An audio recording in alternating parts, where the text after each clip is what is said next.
తెలంగాణ సిద్ధాంతకర్త ఆచార్య Kothapalli Jayashankar sir జయంతి సందర్భంగా చందుర్తి మండల కేంద్రంలోని అమరవీరుల స్తూపం వద్ద ఆయన చిత్రపటానికి బీఆర్ఎస్ మండల అధ్యక్షుడు మ్యాకల ఎల్లయ్య పార్టీ నాయకులతో కలిసి ఘనంగా నివాళులర్పించారు.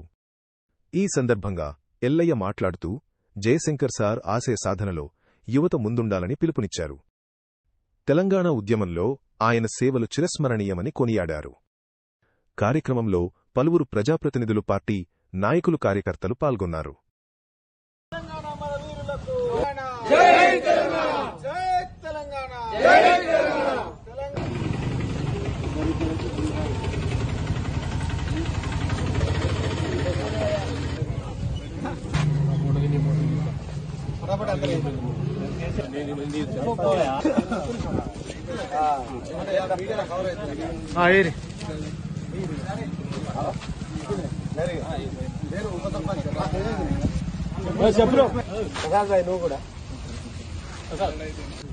చందుర్తి మండల కేంద్రంలో మండలాధ్యక్షులు మేకల ఎల్లన్న గారి ఆధ్వర్యంలో ఈరోజు అమరవీరుల స్తూపం దగ్గర డాక్టర్ ప్రొఫెసర్ జయశంకర్ సార్ గారి జయంతి సందర్భంగా చందుర్తి మండల ప్రజలకు శుభాకాంక్షలు తెలుపుతూ, వారు తెలంగాణ రాష్ట్ర ఆలోచనలో భాగంగానే ఈరోజు మనం తెలంగాణ రాష్ట్రాన్ని మనం సాధించుకున్నాము.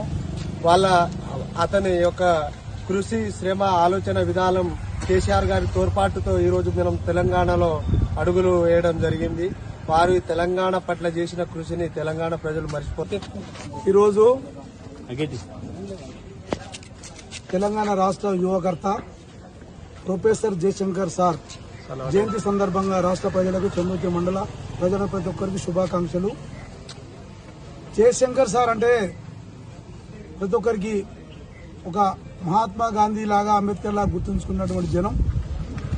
మరి తెలంగాణ రాష్ట్ర సాధనలో కేసీఆర్ గారికి కుడి భుజం లాగా ఉండి, కేసీఆర్ కి ఎప్పటికప్పుడు తెలంగాణ రాష్ట్రం కొరకు ఇద్దరు కలిసి ఎప్పుడు చర్చించుకునే వాళ్ళు, రాష్ట్రం సాధించుకునే వరకు వాళ్ళు నిరంతరంగా శ్రమించిన సారు ఇవి మా మధ్య లేకపోవడం దురదృష్టం.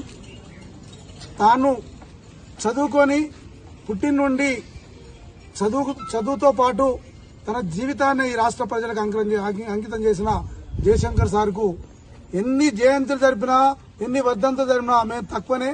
ప్రతి ఒక్క యువత కూడా జయశంకర్ సార్ బాటలో నడవాలి. వారు మన అందరికీ ఆదర్శంగా. కరుడుగట్టిన పుట్టు తెలంగాణవాది, తెలంగాణ సిద్ధాంతకర్త.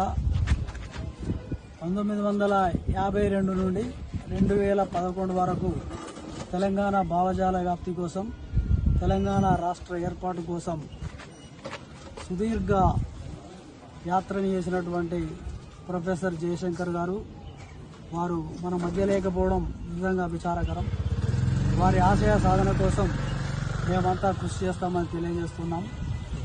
అయితే ప్రొఫెసర్ జయశంకర్ గారు ఉద్యమం చల్లబడినప్పుడు ఒక మాట అనేది, ఉద్యమానికి కొందరు రక్త పిశాచుల వల్ల, కొందరు తెలంగాణ వ్యతిరేక శక్తుల వల్ల తాత్కాలిక విరామం సంభవించవచ్చు, కానీ విరమణ మాత్రం తెలంగాణ ఉద్యమానికి ఉండదు అని చెప్పేవాడు.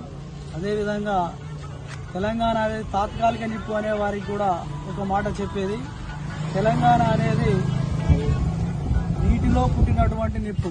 మామూలుగా పుట్టినటువంటి నిప్పు అయితే నీటితో చల్లారుతుంది, కానీ తెలంగాణ ఉద్యమం అనేది నీటిలో పుట్టినటువంటి నిప్పు కాబట్టి దీన్ని చల్లార్చడం అనేది తరం కాదని చెప్పి తెలంగాణ రాష్ట్ర ఏర్పాటు కోసం తన జీవితాన్ని అంకితం చేసినటువంటి ఒక గొప్ప మహానుభావుడు 2011లో పరమపదించినారు. తెలంగాణ రాష్ట్ర ఏర్పాటును వారు కళ్ళారా చూడకపోవడం